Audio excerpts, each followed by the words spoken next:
Hello everyone. So my name is Ha Phuong Linh, and I'm going to build the fire by Jack Leonard. This is part 2 by the way. He tried again and again, but he could not grasp it. And all the time in his mind, he knew that each instant his feet were freezing. This thought alarmed him, and he fought against it and kept calm. He put on his mittens with his teeth and began swinging his arms. Then he beat his hands with all the strength against his sides. He knit this while he was sitting down, then stood up to do it. On the while the dog sat in the snow, its tail curved wildly over its feet, and its sharp whip ears bent forward as it looked at the man. And the man, as he waved his arms and his hands, looked with longing at the creature that was wrapped and secure in the covering provided nature. After a time, he began to notice some feeling in his mittened fingers.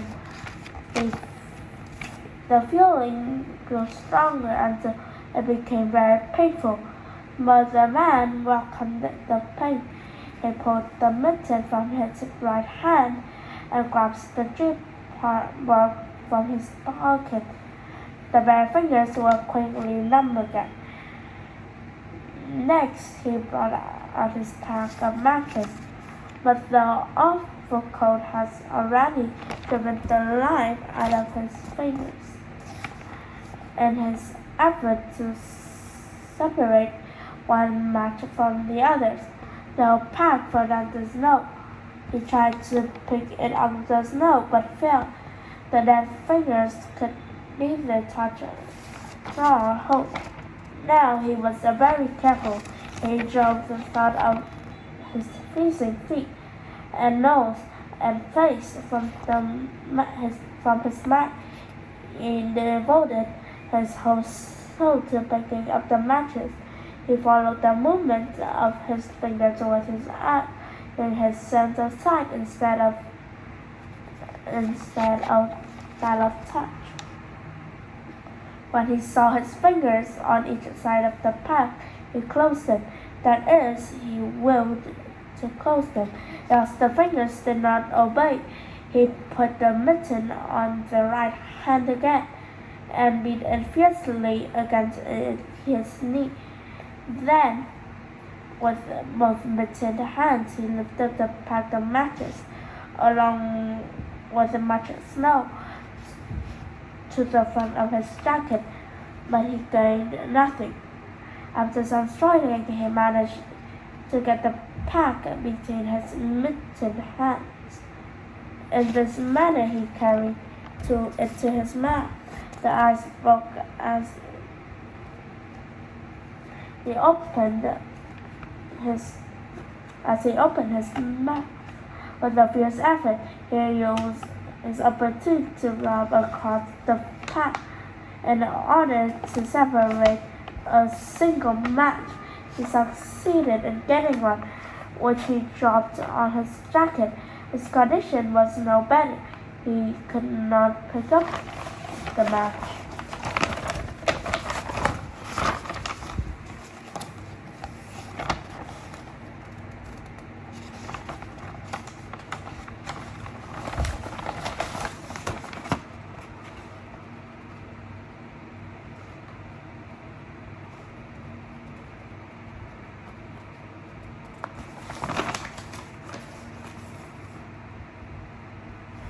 Then the thought how he might do it.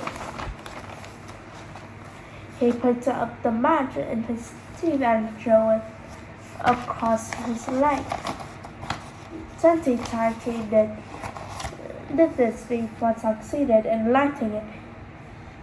As it flamed, he held it with his teeth to the tree bark, but the burning smell went up to his nose, causing him to cough.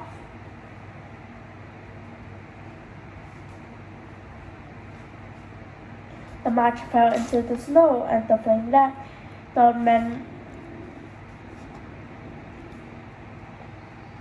also Drake was right. He thought in the moment of control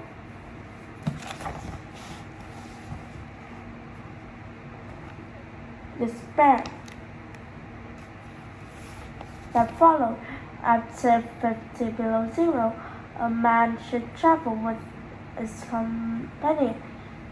He bare his hand, but can't lose any feeling in them. Suddenly he bared both hands, removing the mistins with his teeth. He caught the whole pack of matches between his hands. His arm muscles were not frozen and was able to press the hands tightly against the matches. Then he drew the whole pack along his leg. It burst into flame. 70 matches at once. There was no wind to blow them out. He kept his head to one side to escaping the burning smell and held the flaming cap to the tree bark as he so held it. He noticed some feeling in his hand. His flesh was burning. He could smell it. The feeling developed into pain. He continued to endure. He had the flame of the matches to the bark that would not like reading because his own burning hands were taking most of the flame. Finally, he could endure no more. He pulled his hands apart. The flame matches burned to the snow, but the tree bark was burning. He began laying dry grasses and tiniest sticks on the flame. He could not choose carefully because they must be pieces that could be lifted between his hands. Small pieces of green grass stayed on the sticks, and he bit them off as well as he could with his teeth. He treated the flame carefully. It meant life, and it might not cease. The blood had left the surface of the body, and he now began to shake from the cold. A large piece of wet plant fell on the little fire. He tried to push it out with his fingers. A shaking body made him push it too far, and he scattered the little fire over a wide space. He tried to push the burning grass and stick together again. Even with the strong effort that he made, the trembling fingers would not obey, and the sticks were hopelessly scattered. Each stick smoked a little, and that the fire provider has felt. As he looked about him, his eyes noticed the dog staring across the ruins of the fire from him. It was making uneasy movements, slightly lifting one foot, then the other. The sight of the dog put a wild idea in his head. He remembered the story of the man caught in the storm, who killed an animal and sheltered himself inside the dead body, and thus he was safe. He would kill the dog and bury his hands in the warm body until feeling returned to them. Then he could build another fire. He spoke to the dog. calling it to him. But in his voice was a straight note of fear and that frightened the animal. It had never known the man to speak in such a tone before. Something was wrong, and it sensed danger. It knew not what danger, but somewhere in its brain arose a fear of the man. It flattened its ear at the sound of the man's voice. In an intense, easy movement, the lifting of its feet became more noticeable. It would not come to the man. He got down on his hands and knees and went toward the dog. But this unusual position again excited fear, and the animal moved away. The man sat in snow for a moment and struggled for calmness. He pulled on his mittens, using his teeth, and then stood on his feet. He glanced down to assure himself that he was really standing, because the lack of feeling in his feet gave him no real relation to the earth. His position, however, removed the fear from the dog's mind.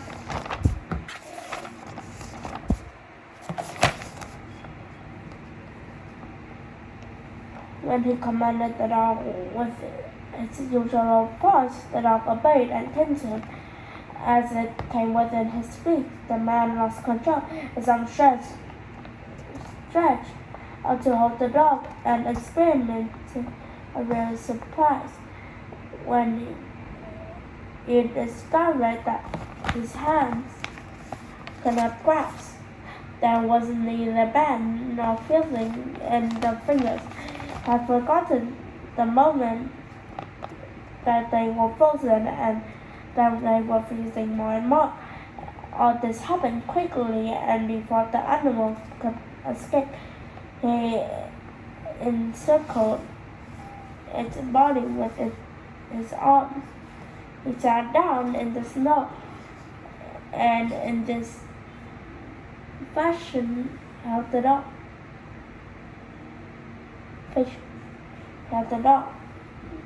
Well, it barked and struggled, but it was all he could do. Hold its body encircled in his arms and sit there. He realized that he could not kill the dog. There was no way to do it. With his frozen hand, he could neither draw nor hold his knife, nor he could but the dog around the throat. He freed it.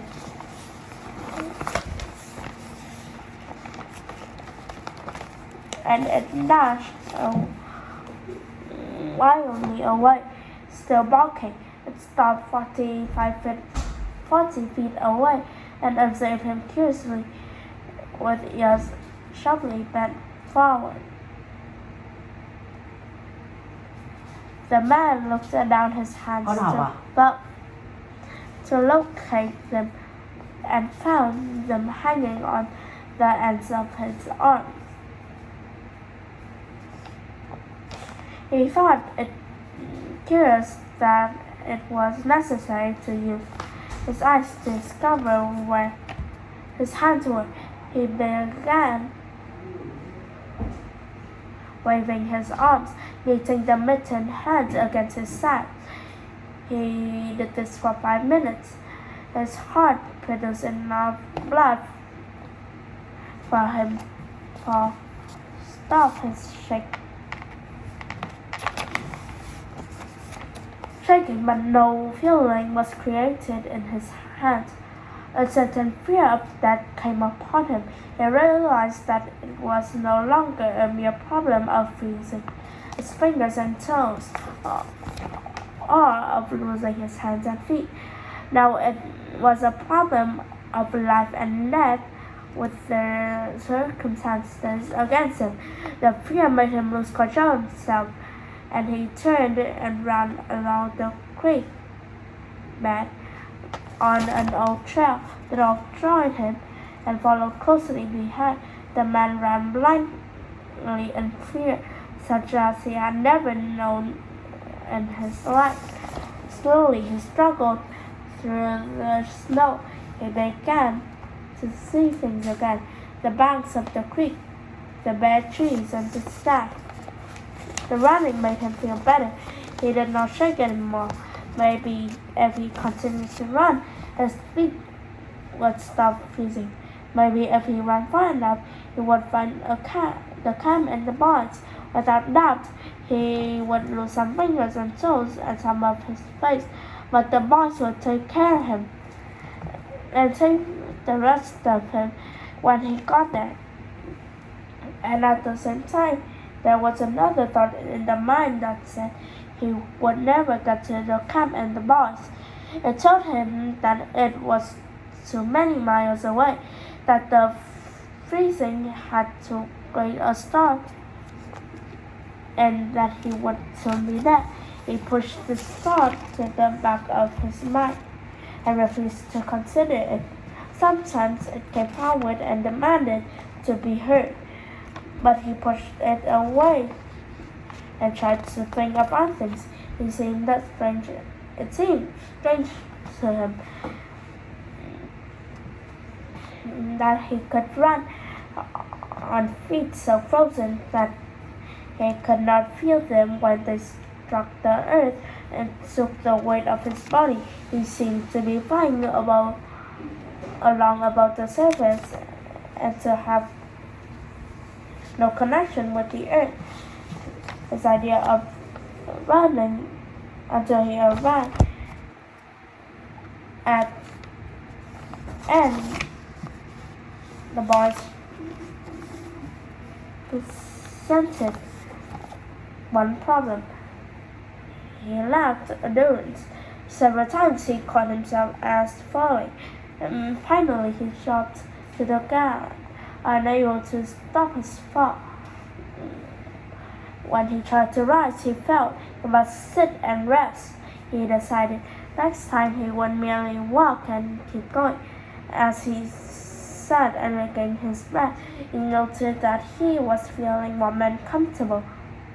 He was not shaken. Not shaking. And it seemed that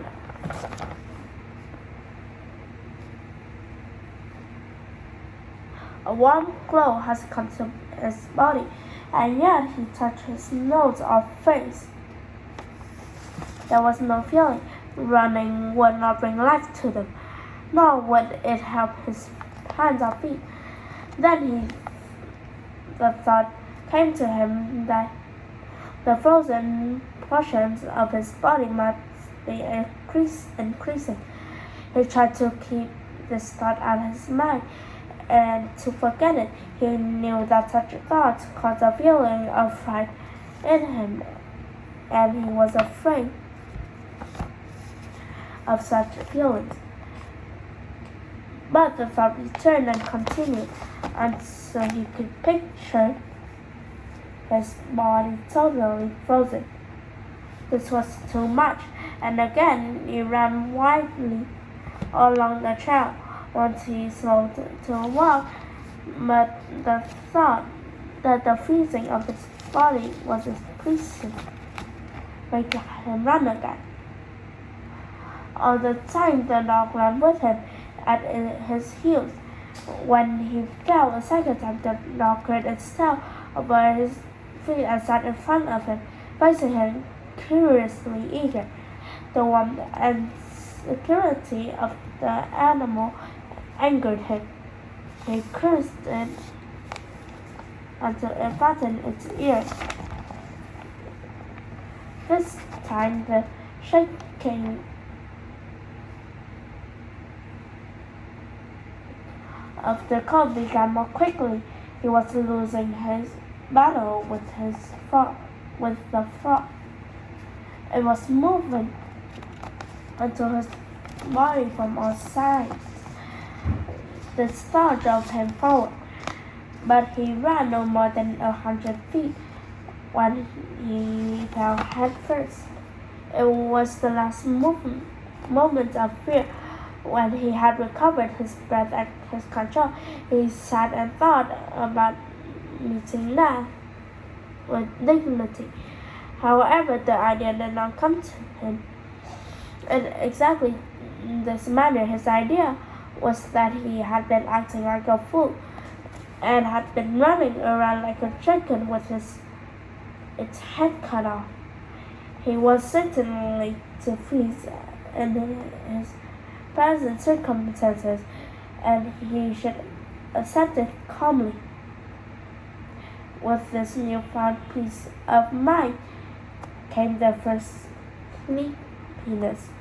A good idea, he thought, to sleep his way to death. Freezing was not as bad as people thought.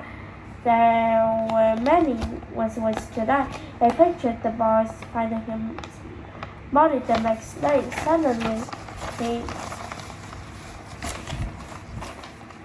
saw himself with them, coming along the trail and looking for himself. And still with them, he came around a turn in the trail and found himself lying in the snow. He did not belong with himself anymore. Even then, he was outside of himself, standing with the boys and looking at himself in the snow. It certainly was cold, as his thought. When he returned to the United States, he got to tell the folks what real cold was. His mind went from this to the thought of the old man of Sulphur Creek. He could see him quite clearly,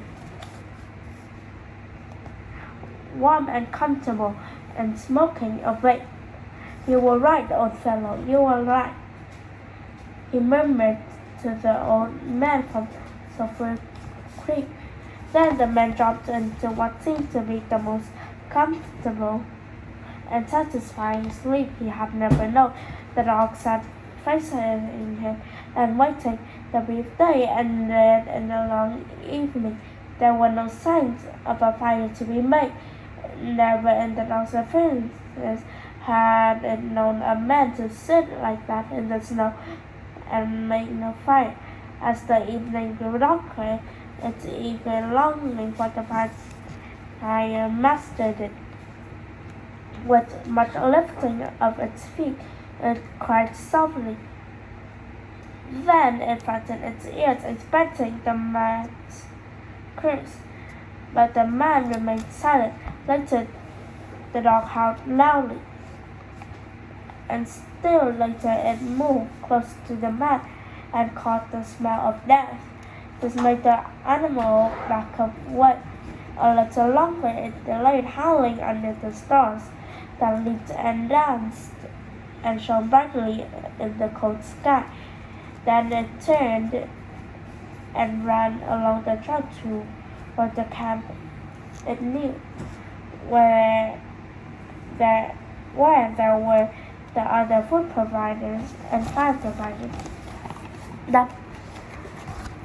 Thank you for listening. Bye.